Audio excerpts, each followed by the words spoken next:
Salut à tous, je suis en train de faire le montage d'un nouvel épisode, le tout premier au format canapé. Voilà, on essaye de se diversifier et de changer un petit peu à chaque fois le contexte et les spots sur lesquels on enregistre. Donc dites-nous ce que vous en pensez de ce spot-là. C'est assez sympa, c'est le tout premier, donc on attend vos retours avec impatience. On se répète, mais n'hésitez pas à liker, à partager, à nous faire des retours en commentaire. Voilà, s'abonner, parce qu'en fait, c'est très important pour le référencement et pour qu'on puisse avoir des invités, de plus en plus inspirants, avec des parcours divers et variés de plus en plus, sachant qu'on est à un épisode par semaine. Donc voilà, ça c'est la nouveauté. Donc beaucoup de travail, donc ça nous permet aussi d'être soutenus. Le fait de voir vos messages bienveillants, vos commentaires sous les vidéos, de voir vos likes, vos partages, etc. C'est vraiment bienveillant et ça nous encourage à continuer cette aventure. Donc merci beaucoup à vous tous. C'est toujours aussi agréable de recevoir les invités sur le podcast. Le fait de pouvoir échanger avec eux, de prendre du plaisir, de passer un moment avec eux, d'apprendre des choses. Donc j'espère que vous, au travers de vos écoutes, vous prenez du plaisir, vous apprenez des choses. Le fait qu'on passe un épisode par semaine, c'est pour que vous puissiez aussi vous inspirer d'encore plus de parcours. Voilà, parce qu'à chaque fois, une thématique chaque semaine différente au travers d'invités à chaque fois différents. Voilà, on essaye d'avoir vraiment des invités divers et variés. On est disponible sur YouTube, Spotify et Deezer. Pour rappel, si vous marchez en écoutant le podcast, vous aurez fait à peu près la totalité de 6000 pas. Et ça, c'est pas négligeable. Parce que pour rappel, les fameux, c'est deux choses. C'est les fameux pas quotidiens pour tout ce qui est aspect bien-être, santé, physique, psychique. Et c'est aussi les fameux experts de leur domaine qu'on reçoit comme là à l'écran lorsque je suis en train de faire le montage. Donc on se retrouve ensemble dans le premier format canapé. À tout de suite. Bienvenue à tous sur le podcast Les Fameux, où aujourd'hui je suis ravi d'accueillir Sarah. Ça fait un petit moment qu'on veut se voir sur le podcast. On a réussi à caler la date. On a réussi. Donc c'est cool. Je vais te laisser un petit peu te présenter. Moi, voilà, je sais que tu as fait un petit peu un parcours en ingénierie, que tu as des enfants. Après, Ouais. on parlera aussi de ce que tu fais en termes de pratique yoga, comment tu accompagnes les mamans, les femmes. Mais voilà, si tu veux rajouter quelques petites informations et ton parcours, comment c'était quand tu étais enfant, où tu as grandi, voilà, un petit peu où tu en es au jour d'aujourd'hui. OK, on remonte loin du coup. Moi j'ai grandi, en Camargue. Je suis arlésienne à la base. On dirait pas comme ça parce que j'ai pas l'accent, mais je viens du sud et j'ai passé toute mon enfance là-bas jusqu'à jeune adulte. Donc effectivement, j'ai fait de l'ingénierie. Je suis à la base, ingénieure en génie des procédés. Et j'ai atterri dans la région, pour ça, pour mon boulot. J'ai commencé à travailler, chez Sanofi. Ok. Donc c'est pour ça que j'ai migré, un peu plus au nord. Et du coup, Parce que c'était quoi tes missions quand tu faisais ce genre de métier? c'était de l'accompagnement, technique à la production là, chez Sanofi. Ok. Voilà. Donc, tu as fait ça sur plusieurs années? Pas très longtemps, j'avoue. Je suis pas restée très longtemps, chez Sanofi. Je suis restée 2 ans, je crois, 2-3 ans. J'ai vite compris que, le monde de l'ingénierie et de la pharma et des grosses boîtes, c'était pas pour moi. Donc, j'ai arrêté de travailler, en tant qu'ingénieure et je me suis reconvertie, plutôt vers, l'humain. J'ai fait, une année, de formation d'auxiliaire de puériculture, après une pause quand même entre les 2, puisque j'ai eu mes enfants, entre mon métier d'ingénieur et auxiliaire de puère et j'ai bossé à l'hôpital Ok. en maternité. Du coup, j'étais en garde de nuit, de garde de nuit et ça, c'était chouette. C'était vraiment chouette comme métier, mais compliqué, pour, moi, de le concilier avec, ma vie de famille et de jeune maman, parce que mes enfants étaient jeunes. Heu, j'ai fini par arrêter en 2022, donc ça, c'est il y a pas très longtemps que j'ai arrêté quand même, mais on est en 2026, le Ouais, temps donc, juste après le passe. Covid. Oui, juste après le Covid, pour me consacrer, plus à mes enfants et à mon deuxième métier que j'avais aussi en parallèle d'auxiliaire de puère qui était de je suis prof de yoga. Donc j'ai basculé à 100 prof de yoga, depuis, 2022. Ok, du coup, pour remonter un petit peu tout ce que tu nous as dit, comment on arrive à un parcours dans l'humain et être professeur de yoga, VS avant, du coup, Ingénieur. t'es dans des process en Mm. ingénierie. Ça, c'est une bonne À un question. moment donné, t'as eu un déclic. Qu'est-ce qui s'est passé? C'est une bonne question qui aurait mérité une bonne préparation pour faire une belle disserte. Non, moi j'ai pas eu de déclic. En tout cas, je pense pas. Ça a pas été on-off. Je pense que c'est plus un process un peu long. Euh, Ben, j'ai eu des drames dans ma vie qui ont fait que moi j'étais pas forcément bien à un moment donné. J'ai fini par me tourner, vers, le yoga, d'autres pratiques qui me faisaient plus ou moins du bien, il s'est avéré que j'avais plus une appétence et une préférence pour le yoga, donc je me suis, laissée portée par le yoga. Après j'adore, apprendre. Mon compagnon m'a encore dit il y a 2 jours: «De toute façon à 80 ans, tu seras encore en train de faire une formation». C'est trop bien ça en vrai. Il a certainement raison, il a certainement raison. Donc j'ai voulu, ben, approfondir ma pratique personnelle d'abord en faisant des formations et puis après je me suis dit: «En fait, c'est trop chouette, j'ai envie de le partager, au reste, du monde». Du coup, j'ai envisagé de l'enseigner, assez Du coup, rapidement. quand tu étais sur ton ancien parcours Sanofi, tout ça, t'étais quoi? T'étais pas épanoui? Tu vois vraiment en fait la Sarah avant ingénieur Ouais. vs la Sarah d'aujourd'hui, c'est pas le même? Ouais, alors je vais pas corréler ça non plus à mon métier d'ingénieur parce que quand même il y avait des trucs que j'aimais bien et puis mais avec mes collègues ça se passait bien et je pense que c'était un tout, personnel, des drames que j'ai vécus, plus le boulot qui était pas non plus, des fois ouais, Oui. où je me sentais pas forcément bien. Il y a eu une rupture amoureuse au milieu, hem Ou ça arrange pas. bah, je pense vraiment que c'est tout un contexte, c'est multifactoriel, quoi. Je pense que c'est jamais en tout cas pour moi, c'est pas qu'un élément. À ce moment-là, j'étais pas bien, moralement. J'ai eu une longue période de TCA, de troubles, comportement alimentaire et d'anorexie qui s'est corrélée aussi avec cette période-là. Donc est-ce que c'est l'un, est-ce que c'est la poule qui amène la poule, l'œuf qui amène la poule? C'est l'éternelle question. Donc ça, c'est vraiment dur à dire. Vu qu'on parle de rupture, ce genre de choses, on passe tous par là à un moment donné. Ouais, Est-ce dur. que tu aurais des conseils à apporter? Pour les ruptures? Ouais, est-ce que par exemple, tu vois, tu parles de yoga, à Ouais. quel point, par exemple, le yoga ou le sport de manière générale, ça peut aider? Est-ce qu'il peut aussi avoir la méditation? Toi, qu'est-ce qui t'a aidé et quels conseils tu pourrais donner avec ton recul et ton expérience? Spécifiquement pour une rupture ou pour, un Une ça rupture, va un pas? drame ou lorsqu'on se sent pas bien, ce genre de choses.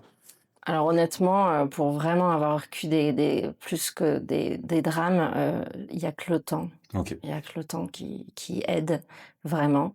Il y a toujours un avant-après, hein, les drames ou les ruptures, ça c'est sûr. Le yoga, n'est pas, pour moi meilleur, qu'une autre pratique, physique. En tout cas, la pratique physique, c'est indéniable, on le sait à l'heure actuelle, ça libère des endorphines, donc on se sent bien après. Mais, les bénéfices d'une pratique physique, ils vont être là si la pratique nous fait plaisir. Si on se force à aller à la salle de sport parce qu'on se dit: «Ça va libérer des endorphines, ça va me faire du bien, je vais être bien dans mon corps après», mais que clairement on se fait chier. Même si les premières fois, faut se forcer un peu. Ça va Ton pas, avis. ouais, il faut se forcer un peu parce que c'est dur et puis dès qu'on change de pratique, eh ben, on modifie nos patterns, notre cerveau, notre schéma corporel, les façons de bouger, de faire, les instructions. C'est dur, ça fatigue, le cerveau aussi. Si tu as une prof comme moi qui parle tout le temps, c'est fatigant, donc il faut s'habituer. Mais après, on s on sent le bénéfice et je veux dire, ça reste dans le temps si on se fait plaisir quand on y va. Si Oui, vraiment faut on y d'adhérence. Se faire plaisir, ouais, c'est l'adhérence en fait. bah, ouais, Adhérer au truc. sinon ça tiendra pas.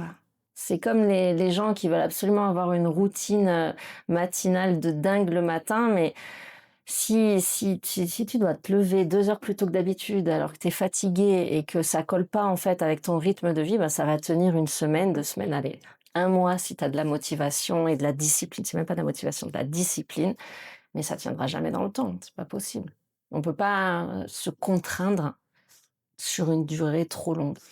Et il faut pas que l'activité physique, que ce soit le yoga ou n'importe laquelle, ça soit une contrainte. Sinon, on perd le bénéfice. En tout cas, pour moi, hein, on perd le bénéfice. Mais j'avoue, il faut quand même avoir une certaine discipline pour maintenir sa pratique, parce que bah, des fois, comme tout le monde, on a la flemme, hein. Donc, si on faut arriver à trouver le juste milieu entre je me mets un petit coup de pied au derrière pour y aller, pour avancer, pour continuer, ou je reste sur mon canapé.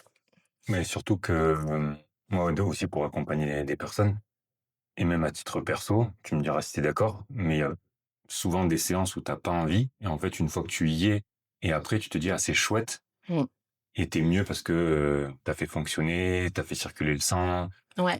Voilà, en fait, le fait d'être en mouvement, quoi. Du coup, tu as plus d'énergie, tu es ressourcé et c'est OK. Alors qu'en allant à la salle ou en allant, par exemple, à faire un cours avec toi, on n'a pas forcément envie d'y aller, mais une fois qu'on est parti, que l'échauffement est terminé, on est dans la séance et c'est cool, ça fait du bien, quoi. Non, mais si, mes élèves, ils ont toujours envie de faire une séance avec moi. Non, je rigole, mais je comprends ce que tu veux dire. Il y a des fois, oui, la motivation n'est pas là, et c'est la discipline qui va prendre le relais. Mais il faut, je trouve, quand même mettre un bémol. Des fois, il faut juste aussi savoir se reposer et ne pas faire.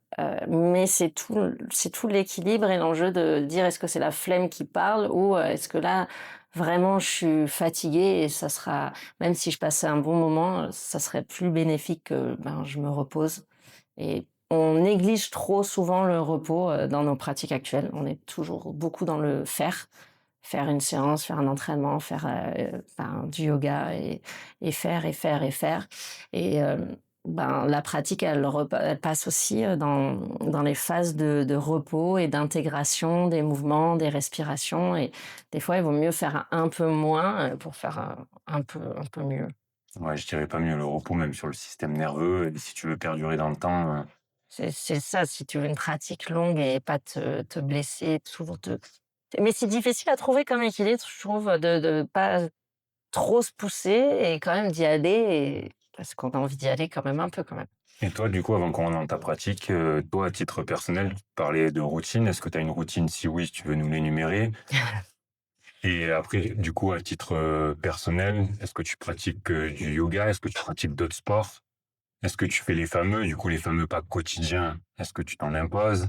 Est-ce que tu vas à la salle? Voilà, est-ce que tu veux nous en dire un peu plus sur ton panel Ah, d'activités? ouais. C'est, en ce moment, le gros bordel. Je vais être très honnête. Normalement, j'ai une routine le matin. Comme j'ai 2 enfants, le matin, c'est le moment où je suis tranquille. Donc, j'avoue que j'aime bien, puis je suis plutôt matinale. J'ai toujours été matinale. Après les enfants, j'ai quand même perdu un peu des points de vie, donc j'ai besoin de dormir plus qu'avant. Tu parles en point de vie aussi. Je parle en point de vie. Donc j'en ai perdu un peu, donc j'ai besoin de dormir un peu plus qu'avant quand même. Mais j'aime bien me lever le matin.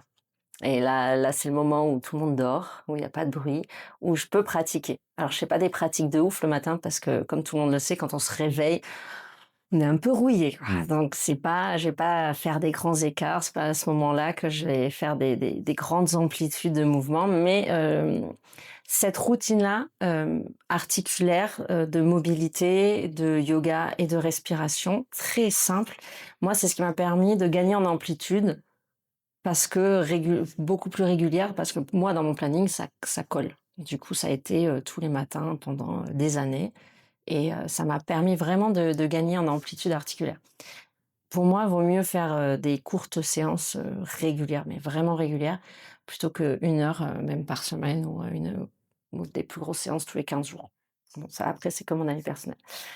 En ce moment, je suis en formation CQP ALSAG 2E. Je me suis pas trompée. C'est pour être éducatrice sportive. C'est assez intense au niveau du rythme de regroupement, de travail à fournir en ligne, de devoirs à rendre, et on est bientôt là sur la fin, et je suis en alternance pour ça aussi. Donc je suis dans 2 structures d'alternance. Donc je passe beaucoup de temps pour ça, et cette année, j'avoue que je suis très fatiguée. Ma routine passe un peu à la trappe, j'ai moins le temps de pratiquer. Jusqu'à l'année dernière, je faisais du Krav Maga, en plus, du yoga. Je courais et là, cette année, je fais plus je fais plus tout ça. Donc j'ai plus trop de temps. J'essaye de prendre du temps à la salle pour, faire du renfort encore, heu, mais j'en fais moins qu'il y a quelques mois. J'avais un petit projet traction là que j'ai mis de côté aussi. On a tous des petits projets comme ça, dans les pratiques. Du coup, je fais, le minimum syndical pour me sentir quand même bien, bien dans mon corps, c'est-à-dire un peu de mobilité et de la respiration. Ok, donc le matin, tu te lèves quand t'en as l'opportunité, mais si c'est ok, tu fais combien de temps de mobilité et de respiration?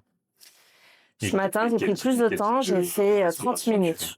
30 minutes, Ok, ouais. c'est bien déjà. Ouais, ouais, ouais, ça fait longtemps que ça m'était pas arrivé. Donc ça, c'était chouette ce matin de faire Donc tu ça. déverrouilles un peu, pas mal de mobilité. Ouais. Beaucoup de CARS, tout ce qui est rotation, articulaire contrôlée. Et après, ben, les respirations, je fais des trucs hyper simples. Vraiment, principalement le matin, c'est de l'attention sur la respiration et je vais pas plus loin que ça. Ce matin, j'ai fait, un peu de mobilité, dans la colonne vertébrale, et quelles 3-4 postures de yoga, mais ça prend vite du temps, en fait, ça prend vite du temps. C'était pas une grosse pratique, mais c'était cool, ça m'a fait plaisir de revenir sur mon tapis ce matin et ben, j'ai commencé le yoga en 2010, donc on est en 2026. Je vous dirai pas mon âge. Donc ça fait un moment que je pratique le yoga. Je me mets plus trop la pression à pratiquer, pratiquer pour pratiquer. Je me la suis mise à un moment donné, quand je suis devenue prof, forcément. Je me disais qu'il fallait vraiment que je pratique tout le temps pour être, au top du top, des postures et de faire des trucs de ouf tout le temps, pour pouvoir montrer à mes élèves. Et en fait, en grandissant, je me suis rendu compte que les élèves en ont rien à foutre de ce que je fais, en tant que pratique perso et ils viennent pas forcément là pour, en tout cas moi je fais pas le show dans mon cours. J'essaye, de leur enseigner les postures et même des postures difficiles, hein, mais heu, plus, accessibles, un peu moins show off que ce qu'on peut voir sur Instagram et en tout cas pour moi, mon public que j'ai, ici, à la campagne, ça colle mieux, ça colle mieux. Mais c'est important ce que tu soulignes parce que quand on est professeur de yoga comme tu peux l'être, coach, peu importe, t'as vite un peu le syndrome qu'on va te regarder en permanence, comment tu es physiquement, quel mouvement tu es capable de faire, etc. Et ce que tu soulignes, qu'on vient plus vers toi aussi pour l'accompagnement, l'apprentissage, je pense qu'il faut le mettre en avant parce que voilà, au jour d'aujourd'hui, on voit des beaux physiques sur les réseaux, Instagram, des belles postures, des grands écarts, ceci, cela. Mais au final, c'est pas ça la vraie vie, quoi. Non, Il y a autre chose. c'est ça qui est hyper intéressant dans les cours, c'est que et je leur dis tout le temps, heu, il y a, allez, 20 personnes dans la salle, il y a 20 corps différents, 20 histoires différentes et 20 amplitudes différentes dans des directions données et j'essaie de les mettre, à l'aise, que déjà c'est pas grave de pas arriver à une posture finale. En vrai, on s'en fout, ça change pas la vie. Après d'arriver à faire des petits pas vers sa posture, hem et ben, ils sont hyper contents.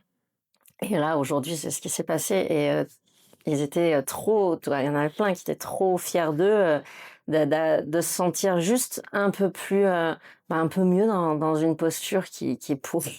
De se sentir un peu plus spacieuse, d'arriver à mieux respirer, de rester, 3 secondes de plus et ces petits pas-là, on les chérit pas assez, mais c'est ça qui fait la beauté du mouvement, de l'apprentissage et après, je trouve que des fois, certains profs, que j'adore aussi, mais qui sont trop show off dans leurs cours, sur certains cours, ben, c'est décourageant, en fait.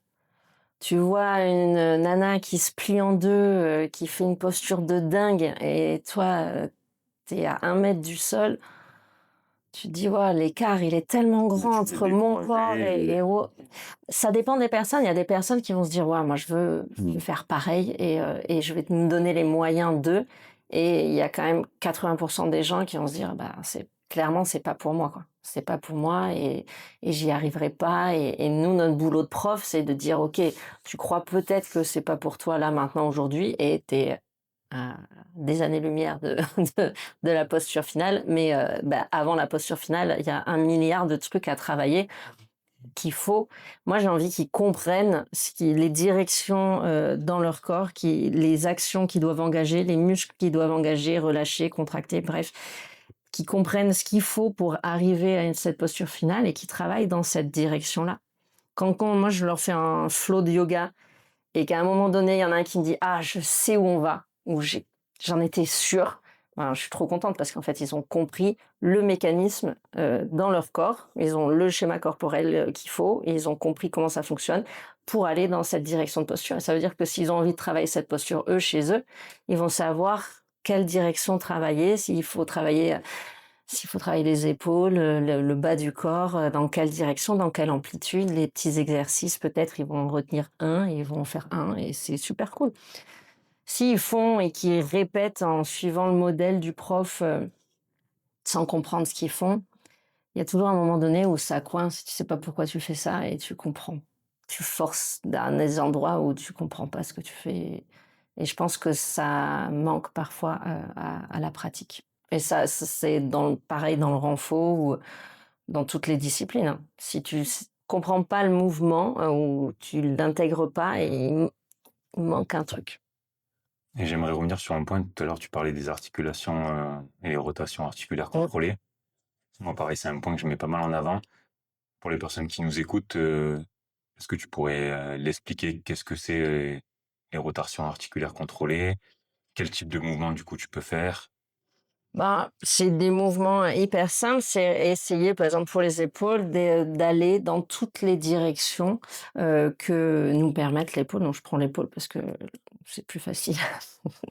Hem et contrôler, c'est il va y avoir une différence entre je fais ça qui sert pas à grand chose. Bon, ça fait peut-être un peu du bien, ça décontracte et je vais chercher une élévation maximale de mon épaule. Je vais faire les deux en même temps, ce sera plus simple. Je vais chercher une rétraction de mes omoplates, donc j'essaie de reculer mes épaules le plus possible et c'est vraiment prendre le temps d'articuler les muscles et d'engager les muscles pour essayer d'aller à chaque fois le plus loin possible dans toutes les directions sans compensation ailleurs dans le corps. Donc j'essaye de fixer, ma partie thoracique, mon visage et on se rend compte que quand on est bloqué dans un mouvement, il y en a beaucoup qui vont faire ça, qui vont avancer le visage pour essayer de faire leur tour dans leurs épaules, leur rotation et essayer de contrer ça. Voilà, c'est essayer d'aller, gagner un peu en amplitude j'allais dire alimentaire, articulaire, et à chaque passage, on vient un peu huiler, notre articulation. Donc au début, c'est un peu Robocop. Et après, après ça glisse un peu mieux, mais c'est assez lent comme mouvement pour pouvoir, contrôler. La mobilité, c'est vraiment du contrôle musculaire pour aller chercher de l'amplitude dans certaines directions. On croit que c'est juste je fais bouger mes articulations. Non, c'est je contrôle vraiment le muscle pour aller chercher encore plus loin dans mon amplitude de mouvement recherchée, quelle qu'elle soit d'ailleurs. Ouais, c'est vraiment mettre l'intention aussi nécessaire. Mmh, mmh, mmh. Trop bien. Tout à l'heure, tu parlais de respiration. Est-ce que, par exemple, une personne qui nous écoute, qui souhaiterait faire un petit peu de respiration, par exemple, le matin, en termes de routine, ou pour faire redescendre aussi son rythme cardiaque quand elle se sent un peu stressée, anxieuse, quel type de respiration tu lui donnerais, les tips, ou vraiment la pratique que tu lui enseignerais? Hem, Faire simple. Ça, c'est mon leitmotiv, dans la vie et dans mes cours. Vraiment faire simple. Il y a plein d'exercices respiratoires, des trucs hyper compliqués. Quand on commence, juste, essayer de ramener son attention sur sa respiration. Des fois, rien que ça peut être compliqué. Hem, Ça peut être, je vais ramener une main sur mon ventre pour déjà sentir si je respire dans mon ventre, Ok. si je respire dans mes côtes. On essaye d'inspirer par les narines, au moins. En yoga, on inspire, on expire par les narines. Parce que le nez, il a un rôle de filtre qui est important. Et en fait, les gens, ils respirent. On sait plus trop comment respirer. Heureusement, on n'a pas besoin de penser pour respirer. Sinon, on serait mal barré. Mais on respire globalement assez mal. On retient beaucoup le ventre. surtout les femmes, on nous apprend à rentrer le ventre tout le temps. Ça, c'est vrai que le ventre, essayer de le relâcher sans forcer la respiration et rien que cet exercice-là où, je ramène mon attention sur ma respiration. Dès que je sens que je suis passée à ma liste de courses ou, au mail que j'ai à traiter et ben, j'essaie de revenir sur mon souffle. Donc ça peut être juste des fois, c'est plus facile de le sentir physiquement, donc en posant les mains sur son propre corps. Des fois, ça va être de sentir l'air, qui passe par les narines. Après, hem, quand on allonge les expirations, donc quand on souffle, on va venir, tu parlais de système nerveux tout à l'heure, on va venir, stimuler plutôt le système nerveux, parasympathique, donc celui de la détente. Donc là, dans les moments de stress, ça peut être, pas mal d'essayer d'allonger les expirations. Tout ce qui est travail respiratoire, c'est comme le renfo, c'est comme le yoga, c'est comme la course à pied, il faut s'entraîner. C'est pas quand on sera, hyper stressé en apnée ou en respiration superficielle, qu'on va se dire: «Tiens, je vais me poser, je vais faire un petit exercice de respiration», non. Si tu le fais jamais, c'est pas dans ce moment-là, que tu vas penser à le faire. Je le dis tout le temps aux femmes enceintes, de s'entraîner avant. C'est pas au moment de l'accouchement que tu vas te mettre à te faire un exercice de respiration, de la mort qui tue. Non, si tu t'es pas entraîné avant, on n'y pense même pas. Pareil, c'est une routine. C'est une routine. Après, moi, dans mes cours, on passe toujours un moment en début de cours, justement sur cette attention de la respiration.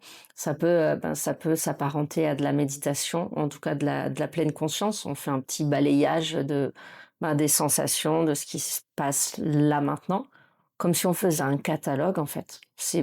On se dit pas, c'est agréable, c'est désagréable, ça, on s'en fout. La vie, il y a plein de choses agréables, désagréables. Donc, on fait juste le catalogue, c'est là, c'est pas là, je respire comment, je sais pas, en fait, je suis complètement en apnée. C'est pas grave en soi, ça arrive à tout le monde. Juste ramener cette attention-là sur la respiration et rien que ça vient, calmer le système nerveux. Et en plus, si on travaille les expirations, c'est cool pour aller dormir, par exemple. Ouais, c'est pas mal, trop bien. Du coup, tu nous as un petit peu expliqué ce que tu fais maintenant, le yoga. Mmh. Comment vraiment tu l'as découvert? Qu'est-ce que ça représente pour toi le yoga et comment tu pourrais l'expliquer aux personnes qui en ont jamais fait ou qui le connaissent de loin en quelques mots? Il y a beaucoup de clichés sur le yoga, donc je trouve que c'est dur à expliquer. Je pense qu'on a chacun une perception, de ce qu'est le yoga ou de ce qu'est pas le yoga, et il y a, à mon sens, pas de vérité. Il y a le monde du yoga, c'est vraiment très, très particulier. Il y a énormément de débats en yoga sur, ce que doit être le yoga, sur ce que doit être un bon yogi. Heu, c'est assez fatigant d'ailleurs, donc moi j'essaie d'être loin de ce genre de sujet. On a chacun des pratiques différentes. Il y a plein de types de yoga. Il y a des yogas plus ou moins, spirituels. Il y a des yogas plus ou moins posturaux, donc plus, de posture et tout ça. Hem, je pense pas qu'il y a un yoga mieux qu'un autre. Moi, j'enseigne pas, du tout, de culte. Il y a quand même une grosse partie cultuelle aussi, en yoga.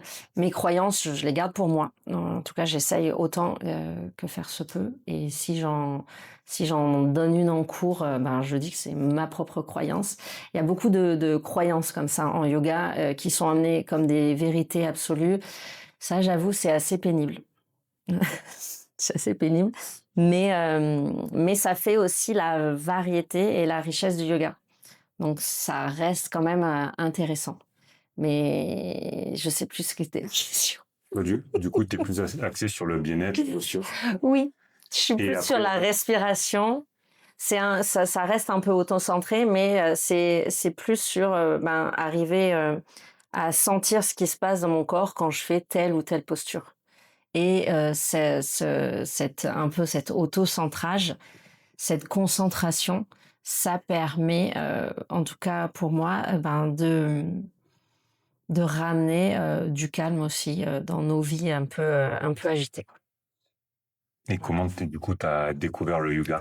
Est-ce que t'as quelqu'un qui a par exemple été ton mentor?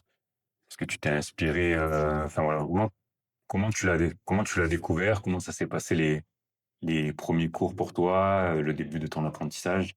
Alors, donc ça date de 2010-2011. J'avais ma sœur qui me tannait pour que j'essaye le yoga parce que comme j'étais pas bien, elle me disait que ça allait me faire du bien. T'en avais jamais fait avant? Non, j'en avais jamais fait Tu fais avant. un peu du sport quand même?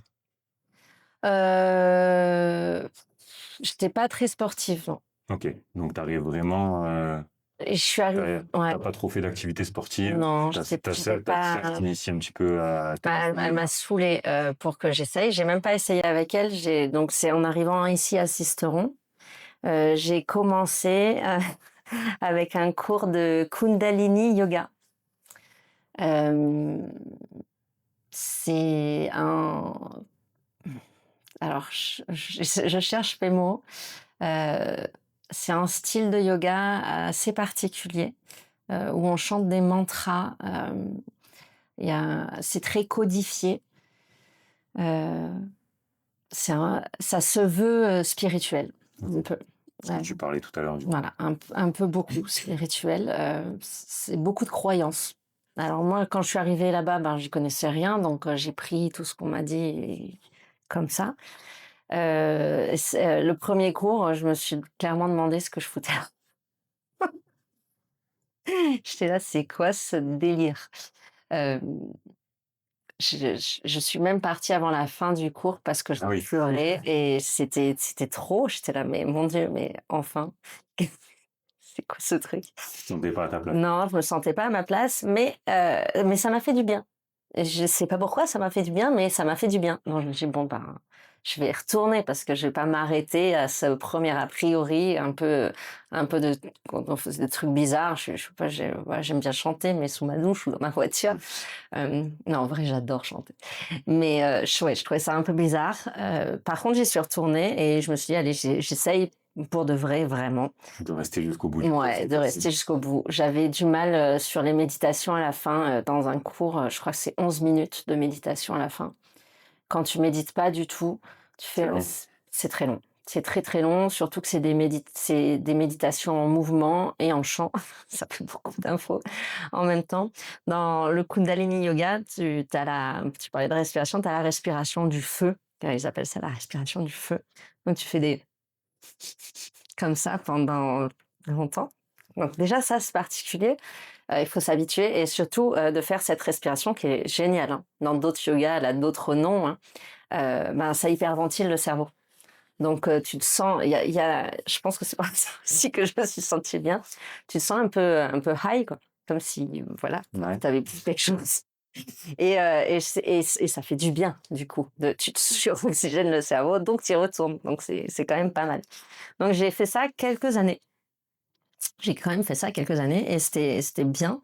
Ça, en tout cas, ça m'a fait du bien. C'est une pratique posturale quand même, mais c'est des enchaînements de postures, c'est très je te dis, c'est très codifié, donc tu fais une certaine ils appellent ça des kriyas, tu fais un kriya, donc un enchaînement de postures, au printemps, et tu fais toujours la même chose, en fait. Toujours la même chose. Il y a beaucoup de yoga où tu as des séries comme ça définies et tu refais toujours la même chose et d'autres styles de yoga où tu vas changer, au gré des envies du professeur. Donc là, bah, sur l'année, on voyait un peu tout le temps la même chose.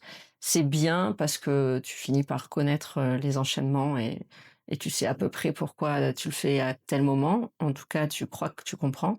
Et en même temps, moi, j'aime pas forcément trop ce genre de pratique parce qu'au bout d'un moment, je m'ennuie. Je m'ennuie à refaire la même chose. Et c'est toujours pareil, c'est une question d'équilibre. De répéter, c'est bien, parce que tu vois la progression. De répéter ad vitam aeternam, c'est chiant, quand même. En tout cas, pour moi. Avant qu'on vienne plus sur qu'est-ce que tu mets en place, je sais que tu fais des visios, du coup Ouais. tu fais du domicile, tu fais pour les entreprises. Tu es pas mal présente sur les réseaux. Mmh. Du coup, d'où ça t'est venu? Est-ce que tu as une vision aussi un peu sur les réseaux? Tu postes régulièrement? Euh, si on veut te suivre d'ailleurs, c'est Aime et Respire. Ouais. D'où ça t'est venu ce nom-là? Voilà, si tu veux en dire plus à ceux qui nous écoutent, on est preneur. C'est vrai, je fais plein de choses. Du coup, plein de questions dans la même question. Commençons par aime et respire. Aime et respire. Ben, quand je me suis dit que j'allais enseigner, il fallait que je trouve un nom et je savais pas quoi faire, donc j'ai essayé de brainstormer avec, ma sœur. On a eu des noms pourris. Puis Sarah Yoga, c'était nul. Hem je sais plus comment on est venu à Aime et respire. En tout cas, ça me parlait, parce que j'avais envie de vraiment partager avec le cœur et que la respiration, pour moi, est essentielle, dans la pratique du yoga. J'ai jamais changé depuis, donc j'ai commencé à enseigner en 2018. On est en 2026. J'ai jamais changé, mais parfois, je me dis que ça serait bien de changer, mais j'essaye de brainstormer moi-même avec moi-même et je trouve pas d'idée. Non, moi je Donc trouve je que reste, aime et respire, c'est bien, surtout que, c'est doux. beh, voilà, tu es quand même, bien présente, sur Instagram. Oui, Je sais pas si tu es présente aussi sur, sur d'autres réseaux? Facebook. Facebook, Facebook, c'est pareil, Insta. c'est aime et respire Ouais, aussi? c'est same, same. Donc on mettra les liens dans la description, Instagram, Facebook, si vous voulez aller la suivre. Elle poste très régulièrement ses routines, plein d'exercices, donc voilà, allez la suivre. Et du coup, aime et respire, c'est OK. Oui. Et les réseaux, Les comment réseaux, c'est venu? comment c'est venu? Est-ce que tu t'imposes des fréquences? Est-ce que Ah, tu fais toujours parce la que voilà, c'est pas facile de te mettre une rigueur sur les réseaux, mmh. savoir dans quelle direction tu pars, quelles valeurs tu veux partager. C'est alors comment ça m'est venu? Eh ben, ça m'est venu que, on m'a dit un jour, que tu pouvais être bonne dans ton coin, mais si personne n'est au courant, eh ben, voilà, tu es bonne dans ton coin. Alors que si tu arrives à communiquer et à avoir de la visibilité, ben, il y a des personnes qui sauront que tu es bonne dans ce que tu fais et que du coup, tu pourras, trouver, des gens pour te suivre, pour venir à tes cours et que ce sera plus facile. C'est un super outil de communication. Moi, j'avais envie de développer la partie en ligne et de faire un studio en ligne, donc avec des vidéos préenregistrées et du coup, c'était un peu la logique, de la chose. Instagram, Facebook, bon, j'avais déjà Facebook, mais je suis une vieille. Mais, Instagram, c'est là où je poste. Je poste sur Instagram, ça rebascule sur Facebook, Automatique. automatique. Oui, comme ça, j'ai pas quand il y a des bugs, ça m'énerve parce qu'il faut que je reposte sur Facebook, ça me fait perdre du temps. Mais normalement, c'est automatique et ça fonctionne bien. Hem et ça me permet, ben, d'avoir, plus de visibilité. Après, c'est un vrai métier, de communiquer, hein. C'est pas mon métier, ça me plaît, du coup, je fais ça parce que ça m'amuse aussi, que je fais un peu l'idiote aussi, de temps en temps. Si j'ai un conseil à donner à des gens qui se lancent sur Instagram, c'est de rester très authentique et je pense que je suis, sur Instagram comme je suis, dans la vraie vie. Donc, je j'ai pas voilà, j'essaie de mettre des filtres quand même un peu, mais, je joue pas un personnage, sur Instagram et je pense que les gens ont envie de ça aussi. Après oui, je passe des routines, j'essaye comme j'ai dit, pour moi, c'est mieux de faire des trucs courts, mais hyper régulièrement et plutôt que d'essayer de s'imposer 1 heure d'entraînement ou 1 heure de yoga, où c'est plus difficilement calable dans une vie actuelle, où, on a des to-do list de dingue et des enfants et plein d'activités extrascolaires et qu'on n'a pas le temps, en fait. On n'a pas le temps, mais on a quand même le temps pour ce qu'on veut bien avoir, quand même. Du coup, le studio, c'est des vidéos préenregistrées. Ouais. Donc après, c'est quoi? C'est sous forme, par exemple, de programme. Une personne qui veut souscrire à... C'est comment? C'est mensuel? C'est à abonnement, j'ai opté pour mensuel Semestriel, annuel. D'accord. Il y a du préenregistré déjà, donc ça peut être, moi j'aime bien classer par temps, justement parce que on n'a pas le temps et souvent, quand, on cherche une vidéo suivant le temps qu'on a. Alors il y a des gens qui ont plus de temps et qui se disent: «Je veux une vidéo spécifique épaule ou machin», mais moi quand je cherche une vidéo pour moi, je vais chercher, j'ai 15 minutes ou j'ai moins de 20 minutes et je trouve que c'est plus facile de classifier comme ça. Et après, j'ai des programmes, ouais, sur un thème, spécifique. Donc moi, si par exemple, je souscris Tu as accès à au tout. studio, par exemple, le matin, je me lève, j'ai envie de faire, j'ai 15-20 minutes Tu as un petit sur, bloc, 15-20 minutes. sur, par exemple, une articulation spécifique ou sur le haut du corps, Ouais, ou ça peut être général aussi. ça peut être général. D'accord. Ça peut être général. Après, j'avais commencé, le en ligne avec un programme justement, pour le matin et c'était des séances complètes avec, soit méditation, soit respiration de 20 minutes max. Parce que c'est le bon format, 20 minutes, franchement. Donc c'était 21 jours, je crois, dans mon souvenir. Ça s'appelait Good Morning Yoga. Et ça, Et, du coup, tu le fais évoluer au fur et à mesure, tu rajoutes des vidéos. sur le studio en ligne, Oui. ouais, jusqu'à ma formation s'équiper, j'en rajoutais tout le temps, vraiment toutes les semaines. Là, Très régulièrement. ouais, là, j'avoue, j'en ai filmé une ce matin. Ça faisait très longtemps que j'en avais pas filmé une. Je saurais même pas dire quand j'ai filmé la dernière. Il y a déjà plus de 200 vidéos sur le studio en ligne. Là, depuis que je suis en formation cette année, j'ai plus axé sur les lives. Donc, on se retrouve 2 fois par semaine ou 3 fois par semaine. Et donc toutes les semaines, il y a 2 ou 3 nouvelles vidéos, mais 2 lives, pas de préenregistrés, où je suis quand même avec des gens plus ou moins en direct, quoi, non, en direct. Et c'est des lives le matin, parce que c'est quand même mon leitmotiv, c'est de pratiquer le matin. Donc on fait ça le lundi matin et le vendredi matin à 6h45. 30 minutes max. Je dépasse pas parce que il y a des filles qui bossent et qui ont les enfants et Donc tout si ça. par exemple, on veut faire ça avec toi, Il faut être abonné on en. va dessus sur Ouais. Instagram, tu mets ton live. Non, c'est pas en live sur Insta, c'est sur l'abonnement du Ah, studio en c'est ligne. quand on a Ouais. l'abonnement en ligne. D'accord. C'est quand on est abonné en ligne.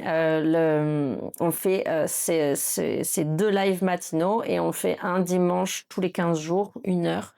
Là, depuis le début de l'année, c'est du yin yoga. Donc, c'est du yoga plus posé, où on va rester plusieurs minutes dans des postures plutôt au sol.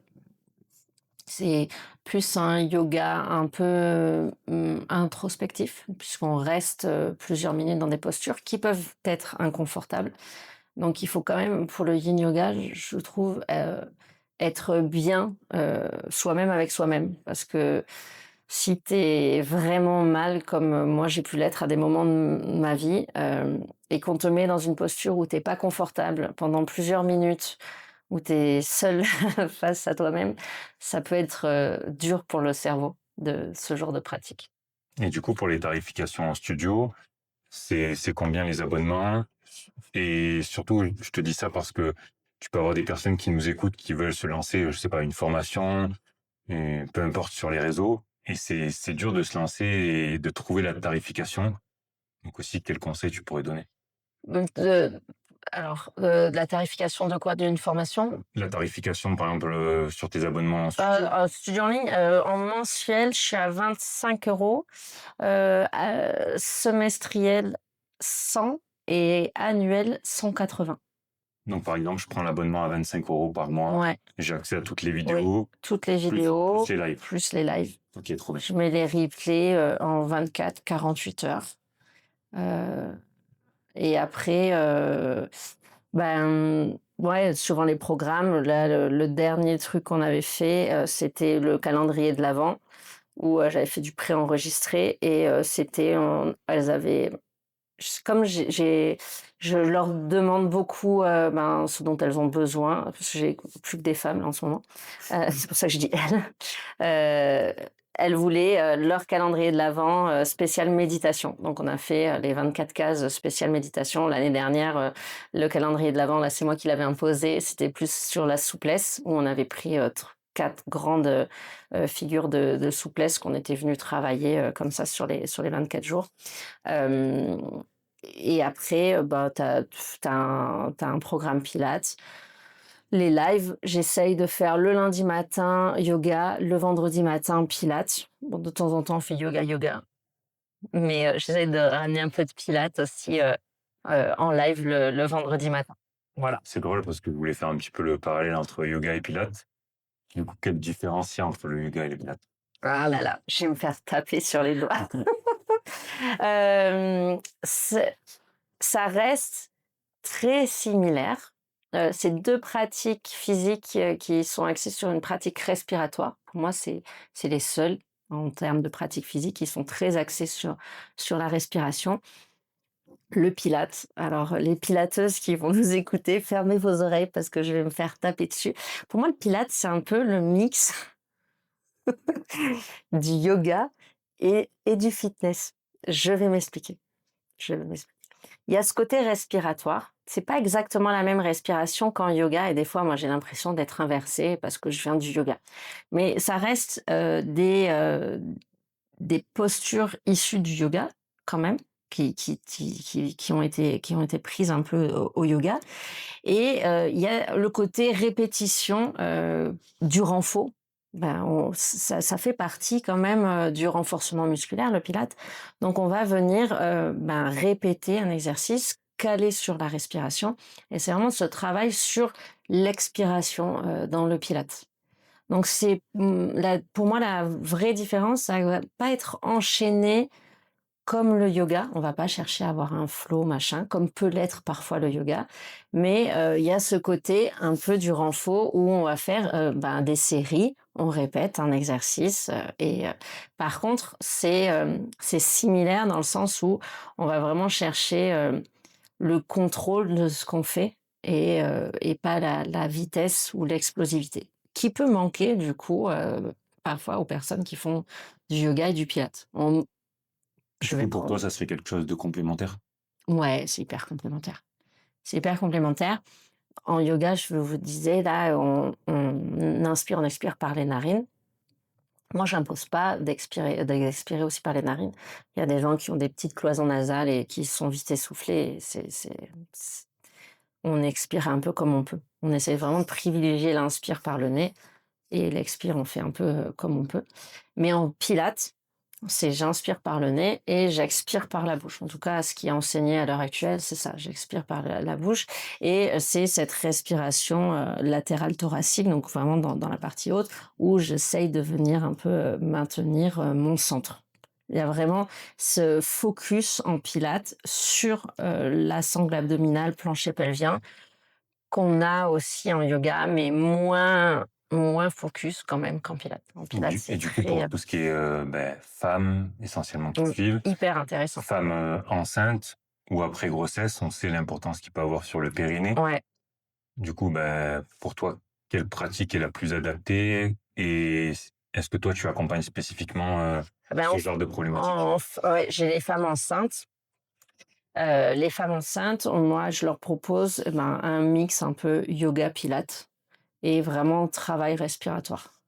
Justement pour qu'elles aient cette conscience, de l'expiration et cette conscience du centre et du plancher pelvien, donc du périnée.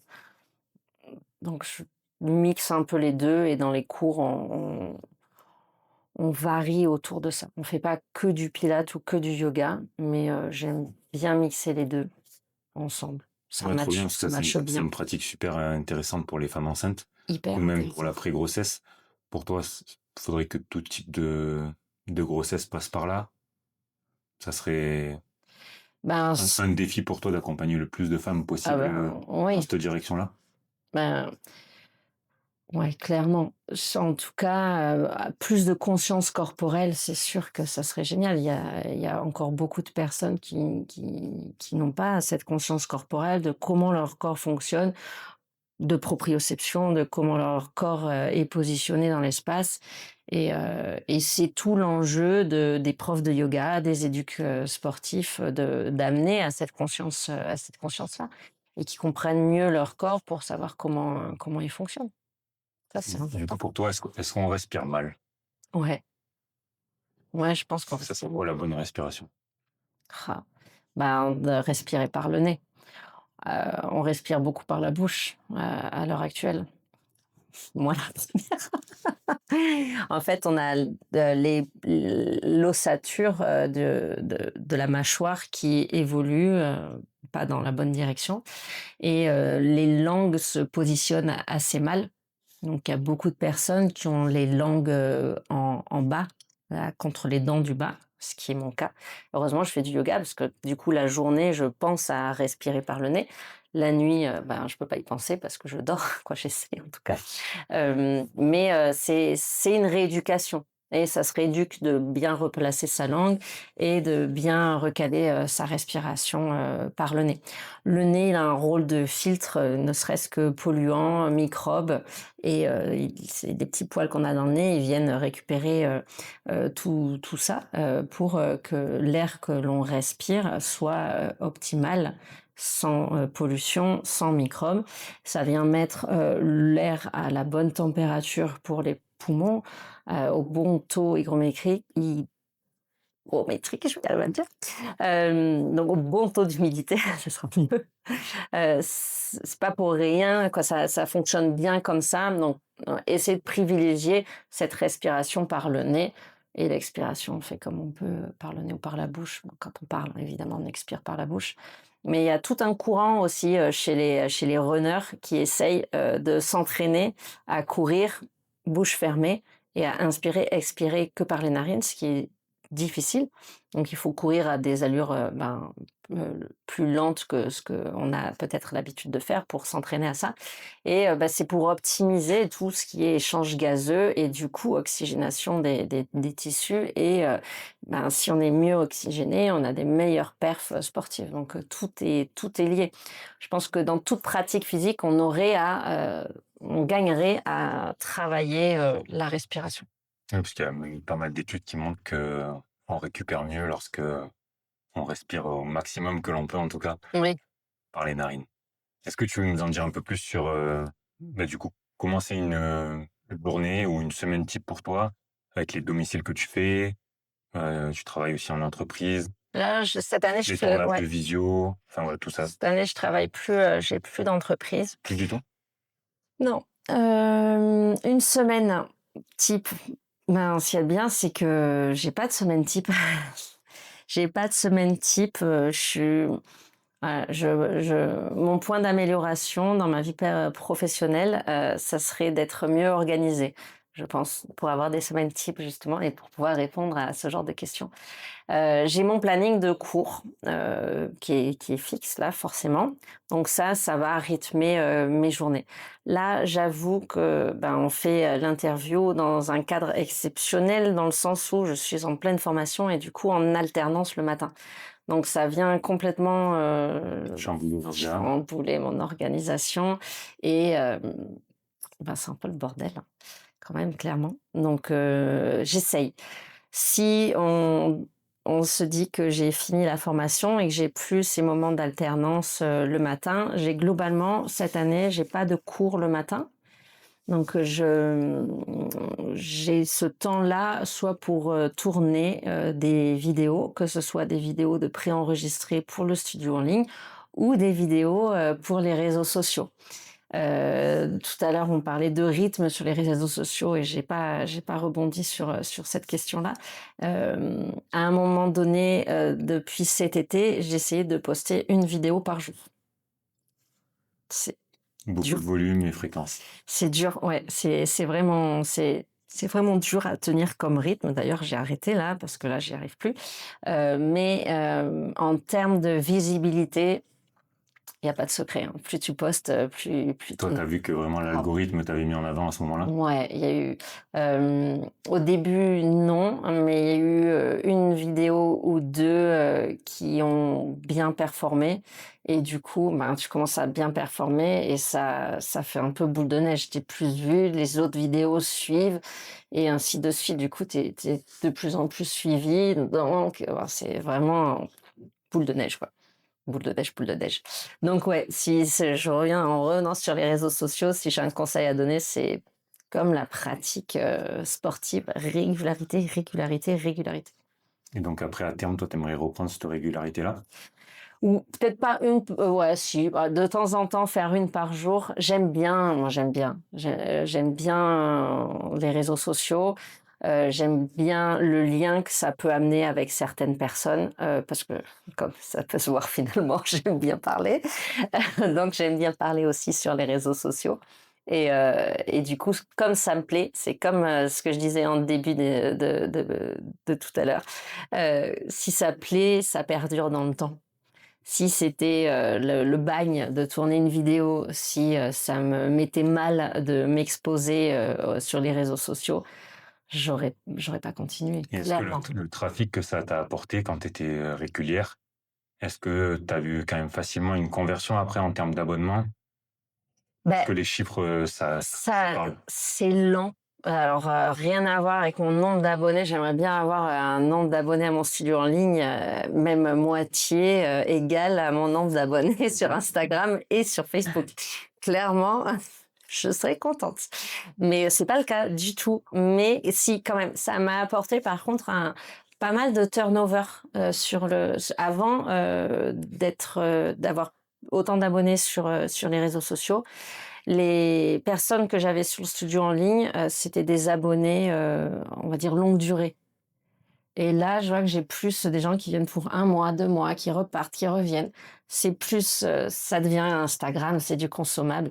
On change, on switch, Donc tu as quand même plus de trafic.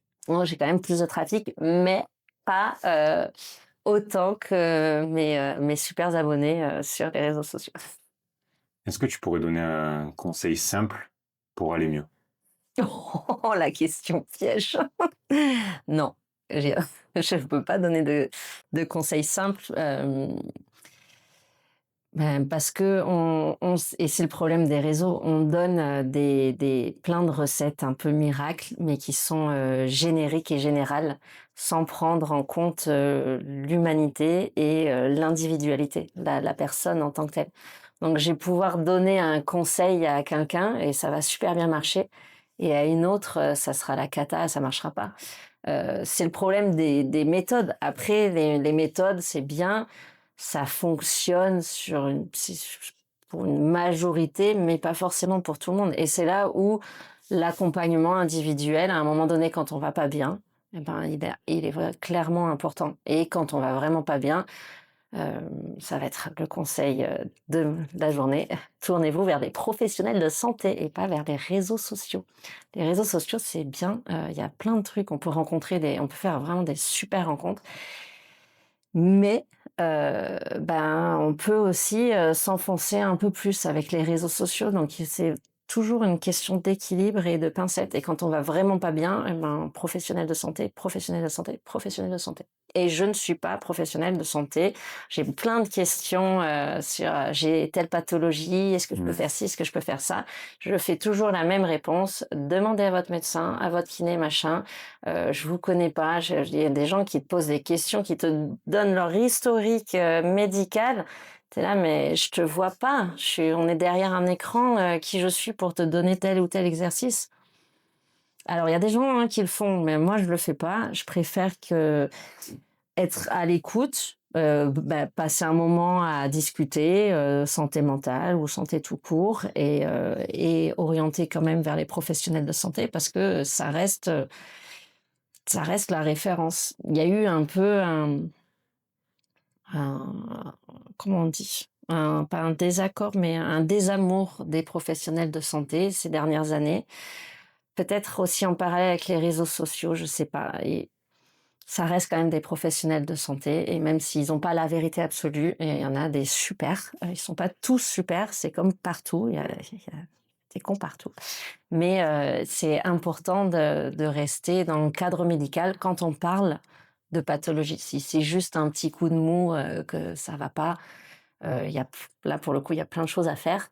Mais quand on dérive vers la dépression, ça reste une pathologie ou à d'autres pathologies, bah, il faut un accompagnement personnalisé qui prend en compte, l'environnement dans lequel on évolue, l'histoire, médicale, l'histoire psychologique et ça, c'est hyper important et sur les réseaux, on peut pas faire ça.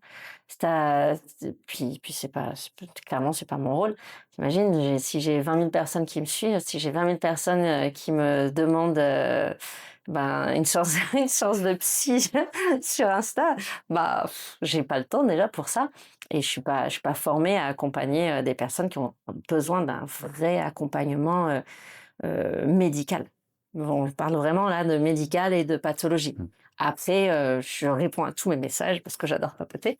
Mais quand il s'agit de pathologie, c'est bien de se faire accompagner par des pros de santé, hein. Et je pense maintenant, je dis peut-être que les gens le répètent un peu plus sur les réseaux sociaux, mais il faut continuer de le répéter. Et après, c'est humain quand on a un problème de se tourner vers plusieurs personnes et de demander l'avis aussi de plusieurs personnes. Le truc, c'est que quand on multiplie peut-être les avis, après, on ne sait plus trop quoi faire.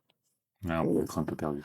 On est un peu perdu et c'est le problème aussi des réseaux sociaux. Il y a tellement d'accès d'informations différentes qu'on ne sait plus trop ce qui est vrai, ce qui n'est pas vrai.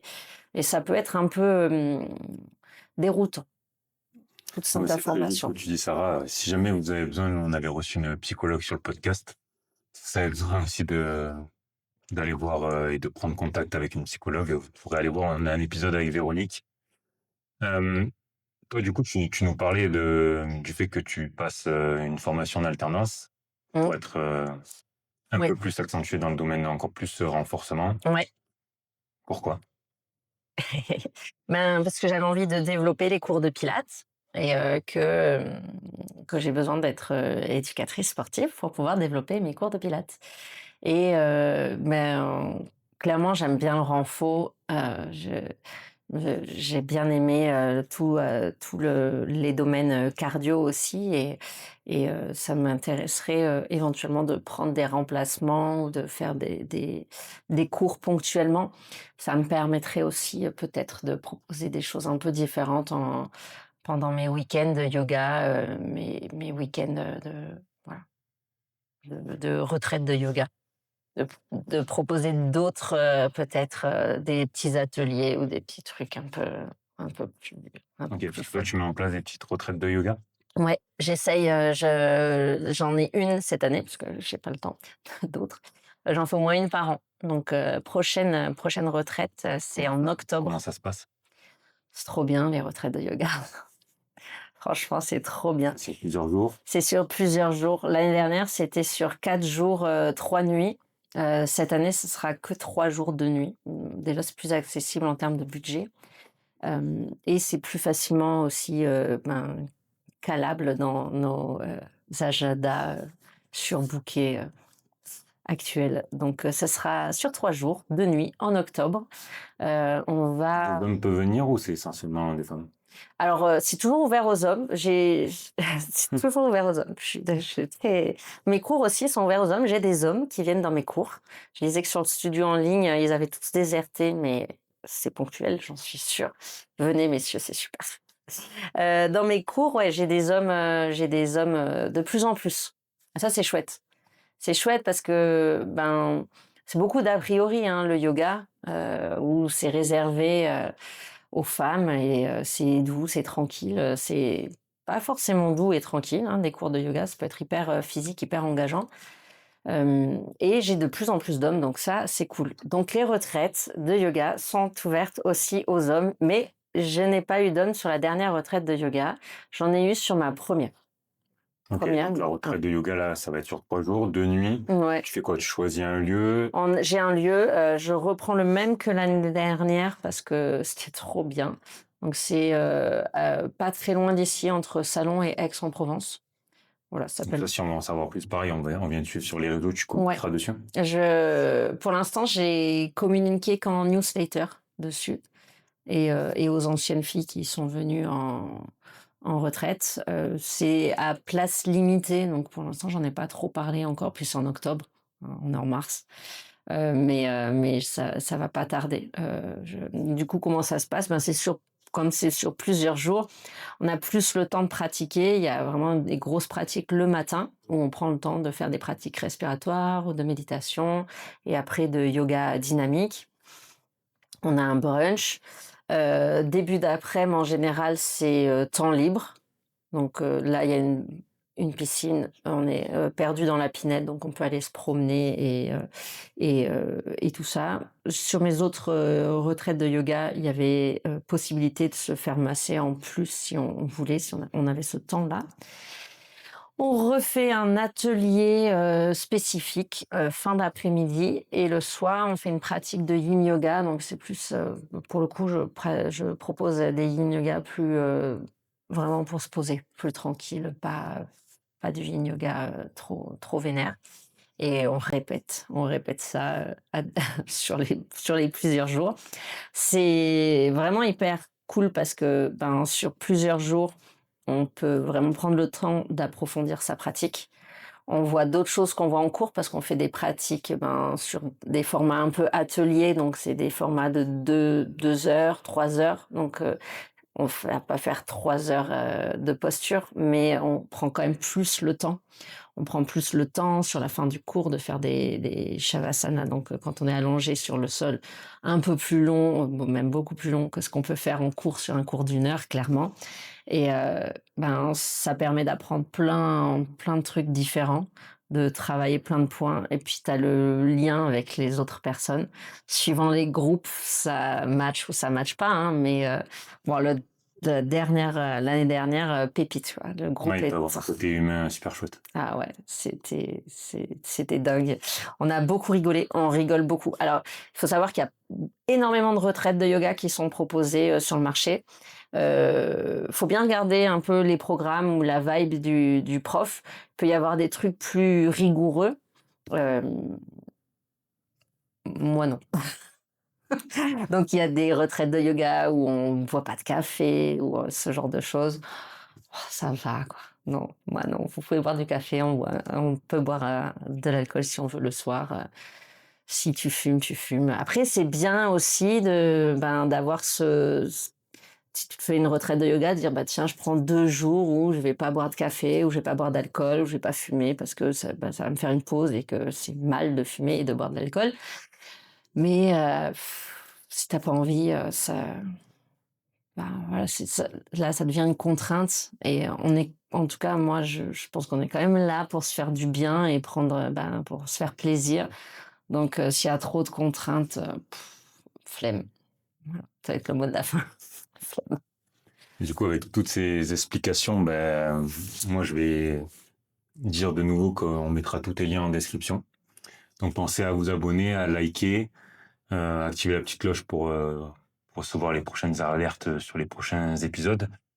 Une question qu'on aime bien poser pour terminer le podcast, c'est si tu pouvais résumer en un mot ou en une phrase ta philosophie de vie.